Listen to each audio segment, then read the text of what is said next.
Hey all, here are OS Reviews. In this video, we're taking a quick look at the DT number 1 Tank T5 smartwatch. This is a sports, kind of rugged, GPS-enabled smartwatch from a brand that is more known for creating value-based wearables, and this particular model is kind of right in line with the design you might see from a Casio G-Shock, also a Cosbit Tank, a Amazfit T-Rex, and Garmin watches are some examples of models perhaps this was inspired by. And my first impression on seeing this one in terms of the product listing is the price is a little higher than I was anticipating compared to some of their previous watches, which are sitting around the maybe $50 price range instead. That being said, there are of course coupons that you can apply to lower this further, but let's explore and take a closer look at some of these specs. So first of all, it does have built-in GPS directly on the watch, 6 satellites that it can track its position more accurately. This is definitely a feature that was missing on some of their more affordable watches, this built-in GPS, in addition to having support for built-in offline maps that you can download and save on the watch's 4 gigabytes of built-in storage. So it can be completely detached from your phone. If your phone runs out of power when you're in a mountain somewhere, you can still rely on the watch. Furthermore, the construction and build quality is apparently a little more robust on this model. Like the whole rugged appearance, it has 15 different military specifications that it passes, and so it will be shockproof, it's resistant against extreme cold and hot weather, 3 ATM waterproof and dustproof, so a little bit more robust as well. Furthermore, it's touting a Corning Gorilla Glass display over the 1.43-inch AMOLED round screen that gets over 1,000 nits in brightness, and also touts a larger than average battery capacity of 860 milliamp hours, which, believe it or not, can last for up to 3 weeks of normal use. In standby mode, it can stretch upwards of 60 days before you have to recharge it, which is just insane. If you're using it for just basic timekeeping, getting over 2 months on a single charge. So yeah, even though that initial asking price seemed a little steep, it looks like you are paying for a stronger build quality, military specified, as well as having a bigger battery, offline maps for navigation, and more GPS satellites that it can connect to as part of the hardware. And of course, all of the typical sensors, including heart rate monitoring, step counting, pedometer, as well as SpO2 blood oxygen, sleep tracking, are all going to be found here as usual. Not to mention, like their other recent gen smartwatches, you also have the ability to store offline music as well as some video and photo clips directly in that 4 gigs of built-in storage. So if you wanted to, you can use it as a DAP or MP3 player, listening to music by connecting the watch to wireless headphones. Again, if you're going to the gym or jogging and you don't want to bring along your phone, you can still listen to music. It even has some additional swim tracking capabilities as well. Again, very much a sports and athletic type watch, providing you with some tutorials with a virtual coach as you are performing different workouts. And then last but not least, additional sensors here include an altimeter as well as air pressure and compass for tracking your direction in the wilderness, as well as having a built-in LED flashlight on the top of the watch or a torch. And this model uses 24mm watch straps, which are replaceable. You get actually 3 pairs in the box that we'll see in a moment, and you are able to swap between those different colors, textures, including a metal strap, which is more professional, versus a silicone sports strap. Packaging here just reiterates some of those top line specs. Again, you're able to connect to other wireless headphones, and also if you're paired to your phone via Bluetooth, you can answer calls since there is a speaker and microphone on the smartwatch. And inside, aside from the smartwatch, we have the aforementioned kind of metal watch band or loop, in addition to 2 sets of the silicone bands, one which is black in color, a little bit more discreet, stealth-like, versus the orange one that we have here. Reminds me a little bit more of maybe an Apple Watch or a Galaxy Watch inspired vibe there, but not in a bad way. And then we also have the charging cradle that is using magnetic pogo contacts locking onto the back. And this charger also can be used for data transfer. So if you connect it to your computer, you're able to drag and drop files over, including music, as well as offline maps that you want to download into the storage. A little screwdriver tool here for changing the length of the stainless steel band, as well as a user manual, which is pretty well documented. Taking a closer look at the smartwatch next, the first thing I will say though is because it does have a larger capacity battery, it's definitely a little bit on the chunkier side. However, to their credit, it actually doesn't feel too uncomfortable either in terms of weight. It doesn't actually feel as heavy perhaps as it might imply, even though there are some metal accents on the sides as well as on the front, making it feel durable from a construction point of view, but not extremely heavy either. Surrounding the AMOLED display are going to be some tick marks embedded onto the bezel as part of the design, and then on the right-hand edge, you'll find two keys. The top one can be pressed on once to go into the full list of applications, and it is a rotatable crown key. It's an actual dial that you can use to scroll through lists, and you can choose between a couple of different navigation methods as well. We can also long hold on this key for a couple of seconds to turn on and off the LED torch or flashlight function on the very top, change through a couple of other animation modes, including a kind of SOS mode that will strobe. So you're able to turn this particular light on or off just by long holding on the crown key. For a couple of seconds more, we're able to now turn it completely off as well. Now, the bottom key instead can be used to instantly start tracking some of your sports and activities. You're able to swipe through a longer list from here. Alternatively, if you long hold on the bottom key for a couple of seconds, you're able to turn the watch on or off. Otherwise, the watch relies on swipes as part of the UI for navigation, which does feel pretty smooth. We can swipe up to see any missed notifications when paired with our phone, swipe down to access some quick controls for things like brightness. Now, there isn't a automatic screen brightness adjustment or a kind of ambient light sensor, but you do have a couple of intervals that you can change the intensity of. We can also go into a power saving mode, a night mode that will disable notifications, including the haptic vibration motor if you're sleeping, and tapping on edit, we can bring in additional controls. For example, if you want to add in kind of volume adjustment settings, activating the LED flash, haptic vibration intensity, all of these shortcuts can also be brought over, as well as jumping into more advanced settings. And from here under display, it's also where you're able to change the idle clock, aka the always on display mode, because it is a AMOLED display. So it will show a more simplified clock because OLED screens aren't consuming any power when no pixels are being emitted. So on a black background like this, it's not going to eat up as much juice. You can find some different digital as well as analog options based on your preferences. And now after a couple of seconds, you can see it's flicked over to this always on display mode. Additional screen settings, including double click to turn on the display, as well as putting your palm over the screen to turn it off. So we can quickly demonstrate that if you use a motion like this, it will turn it off, versus double tapping there can turn the screen on. So you can activate those additional gestures. And of course, the ability to change the watch face or dials.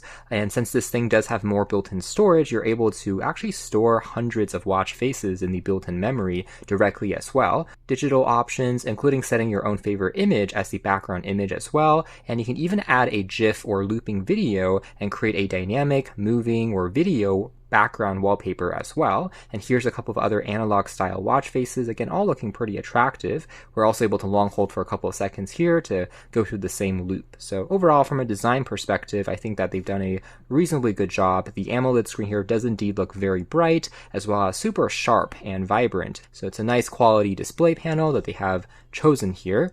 Some of these dials will also give you a little bit more contextual info in terms of pedometer, current day of the week. Here's an example of one which is slightly more animated, and also having some weather status that gets synced over from the phone as well. Now that being said, one slight quirk I have observed with some of these DT1 watches is it seems like if you are an Android user, it's a little bit harder to control the 12 versus 24-hour format on some of these digital watch faces, compared to if you are an iPhone user or if you're using an iOS product like an iPad. Instead, on that version of the app, it seems to automatically sync based on whatever setting you have applied on your iPhone or iPad. If your iPhone is also on the 12-hour format automatically, whereas on Android, it kind of defaults to the 24-hour view. And so ideally, I would like them to bring out a toggle or switch for you to change that yourself manually, but right now it does seem to be missing on the watch's settings as well as on the app. Advanced menu options here include for music mode, you can also choose whether you want to play back music from your phone. This acts as just a remote control, or if you want to go into the watch mode, it will play back local files on the watch as well as connect to wireless headphones from here. UI effect is basically what types of transition effects you want as you're looping through the different pages of the widgets and carousels, giving you a little bit more customization there. Further scrolling down here, we can see all of the languages that you can change into from the watch directly. Perhaps if you are storing photos and videos on the watch's storage, you're able to set a password to unlock and access that information for added security. For USB mode, this is where you can select between whether you want to use it for charging or mass storage. Plus, you are able to gauge, again, the current storage remaining. Now we can swipe through the carousel. The first page will give us our daily activity status as part of the rings if we've completed our daily goal. In terms of steps, calories burned, we can swipe up to see the times during the day when we were a little bit more active, as well as a weekly average average chart there as well. And furthermore, over here, you're able to check on your heart rate data. You can take a manual measurement or a automatic measurement at different intervals during the day. Here's also a weather widget page that tells you your UV status information. Next one here is going to be for music control, which by the way also gives us toggles for things like volume from the built-in speaker here, as well as whether we want to again access the different connection modes. And we can see the full list of songs that are built into the system storage from here as well. And over here, the final tab is going to be a customizable module section. You can add additional functions that you're commonly using. For example, a voice assistant, if you are paired to your phone, can be triggered here using the microphone. For example, Google Assistant or Google Gemini or Siri, if you are paired to your device. Blood oxygen monitoring, as well as sleep tracking data, timer functionality are all examples of widgets or cards that you can add into the home screen loop, which is pretty nice to see. Additionally, you can use the crown key here on the home page to also change through some of the wallpapers as well as dials as another way for navigating around as well. So overall, relatively simple and easy to use. In fact, this particular dial also has a compass feature on the external side, as you can tell there, always pointing north, which is pretty cool. Now, if we jump into the full list of applications here next, we can find additional utility functions, including the dialer pad for making calls, as well as for sports. You have a pretty comprehensive list of different activity types you're able to start monitoring directly from here. And during this entire session, it will be essentially measuring your heart rate second per second, calories burned, steps taken. Even for swimming, for example, you're able to also navigate into additional system settings. For example, the length of the pool can also be better calibrated to measure how much you are actually swimming, give you a little bit more precise data. Strength training can all be found here, outdoor sports and activities that might be using the GPS instead. And you'll be able to track your heart rate zone, total miles, as well as average pace that you've gone, average cadence, steps, in addition to calories burned, and map information once you copy over the offline map data that we'll see also in a moment. When it comes to accuracy of the pedometer as well as heart rate monitoring functions, I would say it's actually doing a pretty decent job, similar to some other recent gen smartwatches. If you're comparing it with other Amazfit, Xiaomi bands, the numbers are all roughly in line. That being said, when it comes to sleep tracking accuracy, this might be the one metric that still has some room for improvement. For example, it currently will track your sleep in terms of light versus deep versus REM sleep during nighttime hours automatically. However, if you're taking a nap during noon or if you have more irregular sleep patterns, it's not going to catch that during the daytime. So true 24/7 monitoring of sleep is still a feature I would like to see added, especially considering this is a slightly more premium member in their collection of smartwatches. Now, in terms of sports courses, again, you have a couple built into the system storage, which is pretty interesting. You're able to see the duration of those activities. Lie on the yoga mat. Lift one arm and the opposite leg to the highest point, and relax the arm and leg on the ground. So that gives us a quick idea of what the sessions are like. So it reads back some of the instructions that you can hear as you're performing it and some visuals if you need additional aid. And these ones are actually built directly into the system's built-in memory. You don't have to be connected to the phone to access these quick tutorials, which is also neat. However, I would like to see the option to maybe sync over new courses or maybe delete some of these from the storage. That would be nice as well, perhaps if you've gotten used to these exercises and you want to find new ones. Since right now what you see is basically what you get in terms of those courses, but it's a neat idea. Now we'll talk about the offline map in a moment, but first going through some of the other utility functions. This is what the barometer view looks like. We can also tap to go into the altimeter view, also doing an effective enough job at pointing towards the correct direction as you're rotating the watch. We can also find some breathing exercises that will use haptic vibrations as well as some animations on the screen to inhale and exhale to calm you down. There is a basic calendar as well. However, there's no way to really sync over additional notes or appointments on here. So it's just for seeing the day of the week, basically. And then also functions including a simple calculator can be found, as well as looping into the picture viewer. We're able to zoom in there and see a little bit more detail, as well as use the crown key to actually get a little bit closer to these images because there is no pinch to zoom directly activated on the screen since it is a little bit on the smaller side. In terms of what the screen is capable of, in terms of, again, resolution and detail, actually looking pretty decent, although it's technically a square photo on a round display, so some of the corners might be cut off a little bit, but again, just for a basic kind of photo gallery function, it's an extra that you'll see here. The same really applies for quick video files that you're able to push over here as well as a voice recorder or sound recorder. So here's a quick test of the voice recording and built-in microphone quality on this smartwatch. How do I sound? Tapped there to play it back. Voice recording and built-in microphone quality on this smartwatch. Not bad as a quick extra there for maybe some quick notes, although you don't really get any transcription capabilities at the moment. Under Game Market, you also find a couple of kind of quick puzzle type games, tap and go style really, in case you are bored. For example, there's 2048. You also find Snake on here, which is a classic, and you're able to use a touchscreen there to eat more and more of these pieces to grow the snake, of course, faster. Colorblind Card is kind of a reaction test that tells you to tap on the correct grid there that's a different color compared to the other tiles, and as the number of grids continue to increase, it gets more and more challenging. Towers of Hanoi, so again moving all the pieces in the same order to the final section over there, kind of a logic puzzle game, also testing the number of moves and time that it takes you to solve. Logic puzzle, where you want to set the correct sequence from 1 through 8 just by moving the tiles here one at a time to get it into the correct position. Another game that you're able to push around these little pieces using the avatar, getting them onto the correct final end state before proceeding into the next level. So this is what you can expect built on in, although we don't get the kind of Flappy Bird inspired game, as well as the Battle Galactica inspired game is also not found in the built-in storage here by default. You can also find additional, again, basic stopwatch functionality, giving you different durations as it counts down there to 0. Also, a decibel meter can be found that will be tracking how loud it is in your external environment using the built-in microphones. We can check out the world time in different zones around cities across the world, find additional cities as well that we can tap to add, and see how many hours ahead or behind they are in different regions if you are a global traveler.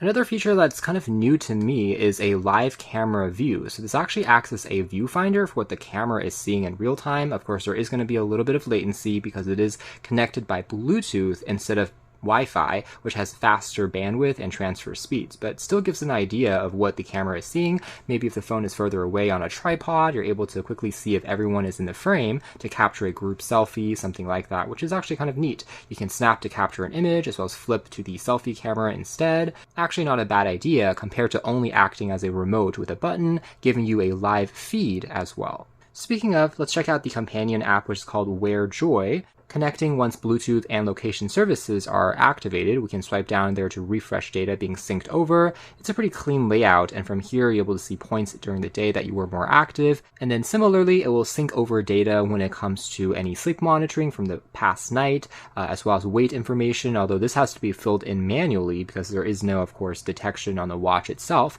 You can track some of those other health metrics all in this one consolidated spot, as well as recent exercise metrics, heart rate, blood oxygen measurements will also show up down below here as well. Now maybe the only thing I will say though is, although it's very easy to read and see, it doesn't give you the most insights or analytics in terms of how to potentially improve your health, turning those data points into actionable steps, as well as maybe if you are X% ahead or behind the population, how to improve on some of those habits. That's an area where it's going to be a little more detailed on some advanced smartwatch brands, like, for example, Fitbit, giving you a little bit more explanation behind some of these numbers, but at least it's easy enough to sync. Now, further down below here, there's also an exercise tab where we can trigger some of the kind of similar exercise sessions beyond the couple which were built into the storage of the watch. You can find even more courses, and what's neat here is all of these training exercises and tutorials are completely free to access. There is no subscription at all involved to use this app compared to some of the other players out there. You can also manually begin a outdoor activity by going over to the exercise tab and hitting on start, leveraging connected GPS from the phone, even though again you already have built-in GPS on the watch itself, but you still have this method as a backup if you want to use your phone's chip instead.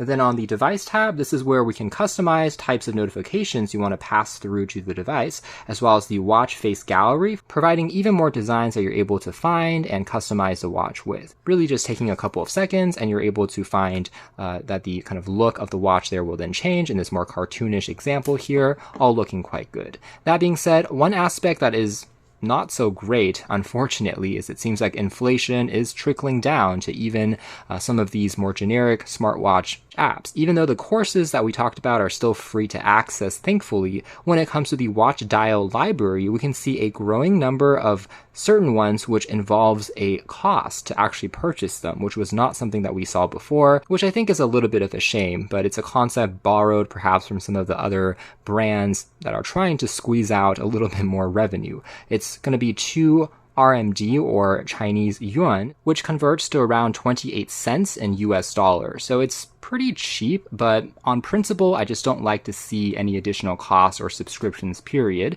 So I think that this is one aspect where it's a little bit of an unfortunate trend. We'll like to see this reversed, preferably, but it is what it is. You can find a scattering of free ones to play around with, as well as certain designs, which might be instead underneath a kind of paywall if they're created by other members and shared from here. And here's another example of one that we just pushed over, also looking quite attractive in this kind of retro mecha-inspired font.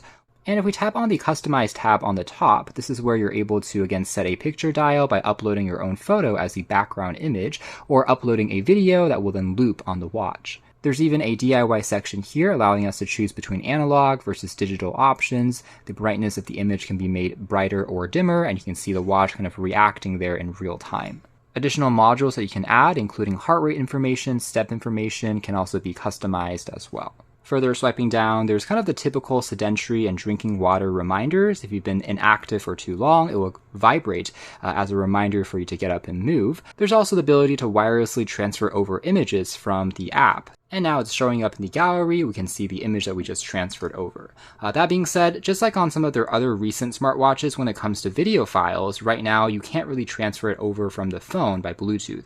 You still have to kind of drag and drop the file over from a computer using the USB method. That being said, it's not the most versatile in terms of video codec support in the world. It supports AVI preferably, and there's also kind of an optional software that you can download for converting maybe other video formats into AVI for optimal playback and support in terms of also the resolution on the display. And perhaps more importantly, we have the download map function, which is another aspect that again requires you to connect it to your computer using the USB cable instead of relying on kind of wirelessly transferring it over from the app. So just keep that in mind. But you have map packages from around the world, different countries, then just unzip and drag that file that you've downloaded over to the storage of the watch. So here's the download page again, and it's categorized by tabs here for different continents: Europe, Asia, Africa, North America. Afterwards, it will show up as a zip folder. However, there is one problem currently, and that is depending on the country or region that you're in, the sizes for the downloaded maps will vary greatly. For example, Micronesia, Isle of Man are both relatively smaller land masses, and so you can see that these packages are only about 3.8 megabytes or 360 kilobytes, compared to the folder for United States actually occupies 4.8 gigabytes of space. And as you guys recall, this watch only has 4 gigs of built-in storage. So what's unfortunate and kind of funny is the map package is too large to even be installed on the watch's built-in memory if you're based in the US, for example. This might not be a problem if you're living in Europe, where the land masses of countries are more compact, and the sizes of those packages will be smaller as well, like we saw there earlier. But again, in this particular case, if we open up the folder, what's also unfortunate is all of these separate files are just labeled sequentially. However, they're not really labeled in terms of maybe 50 states. You can just download the single state that you're interested in. So again, if you're based in the US or Canada, this is one aspect of the labeling for the data I would like them to improve on, fingers crossed. If they can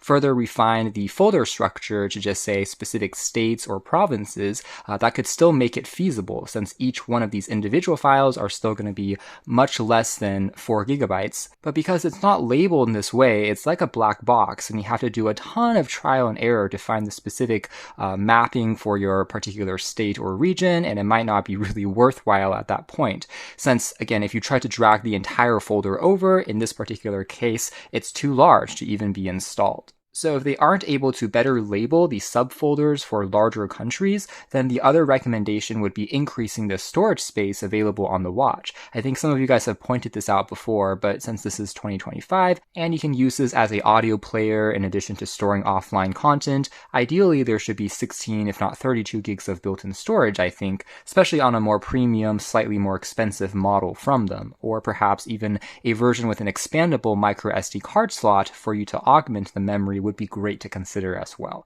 So unfortunately, there's some growing pains there because it is their first model with this offline map functionality, and they've carried over again some of those specs from their previous models that might be lacking this feature. Anyways, under the USB drive, this is the connected watch, including photo, your audio or voice recording notes will be stored here as MP3s, and you can also see any music files underneath this particular folder that you can drag and drop over, as well as the final folder, which is called Map. This is where you're supposed to drag and drop the downloaded files compiles it into. So for example, I've dragged over a Micronesia just as an example. And then if we were in that specific region or country, you should be able to see the landmass as well as your current location. So a good idea, and it could be easily solved by just expanding the storage here or better labeling within their downloaded maps, which hopefully they will resolve in the near future. The final section here also allows us to take a look at the heart rate monitoring tab. So if you want continuous 24/7 monitoring turn on or off, or only activated during certain times in the day to consume less power,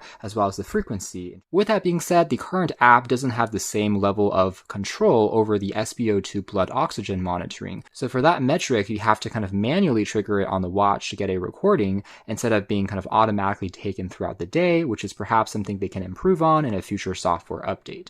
And then last but not least, under the Me tab, this is where you can set different goals in terms of sleep, steps, as well as your body information for it to better calibrate the sensors. And also, all the apps that you see here currently is basically what you get. Just pointing that out because I believe there was one other DT Pro smartwatch that we saw recently that had the ability to download a couple more apps from the phone over to the device, kind of micro apps, again, using the built-in storage of the watch. But interestingly enough, it looks like that feature isn't available on the firmware, at least currently on this particular model. Would elevate the experience even more, even though the hardware I do think is quite nice in terms of the build quality does feel extremely robust and durable, having a few more sensors, lighting functions built in than what we've seen previously, and indeed a very long-lasting battery, competing with other rugged models on the market. So that's been a closer look at the DT1 KKTIC Tank T5 smartwatch. You can check out more details if you're interested in the links down below. For now, that's been our video. Thanks for watching here at OS Reviews.